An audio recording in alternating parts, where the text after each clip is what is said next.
Election news leader. From abortion to education, even energy, the local, state, and federal candidate voters elect in November will make those key decisions. In Texas House District 8, State Representative Cody Harris is vying for a fourth term against former Palestine Mayor Dr. Carolyn Salter. The district encompasses all of Anderson and Cherokee counties, some of Henderson County and Navarro County, farther west. KLTV's Michael Richardson sat down with both candidates who delve into their priorities, including their thoughts on school vouchers. Palestine, Texas.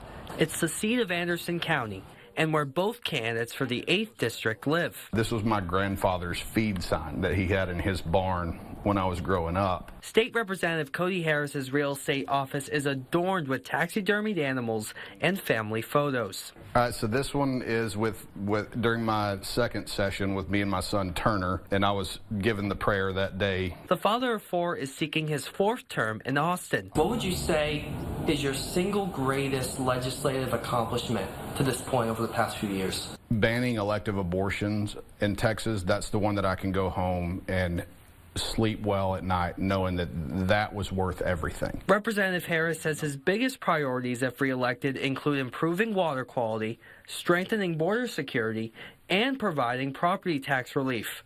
The rate he wants to see property taxes placed at? 0. I would like to see us completely eliminate property taxes and do a increase in sales tax.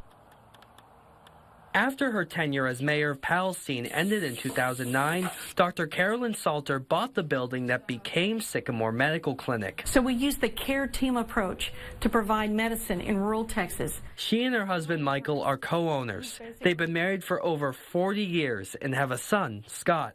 Together, they live in a city historic landmark with their dog, who's taken on a role in the campaign. There's my dog, Lila. She's my campaign manager. If elected, Salter wants to bolster rural broadband, expand Medicaid, and repeal the Heartbeat Act, which restricts abortions as early as 6 weeks. I don't believe that life, liberty, and the pursuit of happiness ends with a positive pregnancy test. Energy is on many voters' minds heading into the election.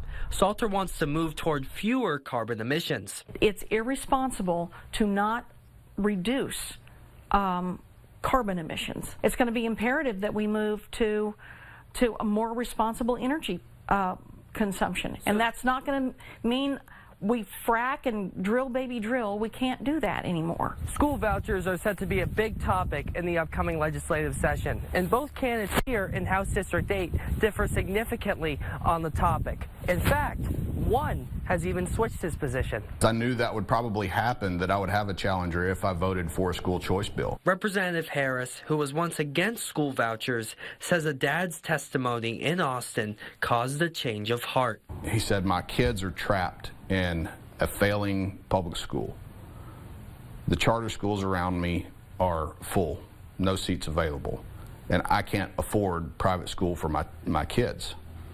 So I'm begging you for another option. Salter says she entered the race because Harris altered his stance on school vouchers. She does not support them. I don't believe that public money should be used to subsidize private schools that have all sorts of exclusions. They're not accountable to taxpayers. Vouchers will take money away from our already badly underfunded schools. Who will serve District 8 in the next legislative session?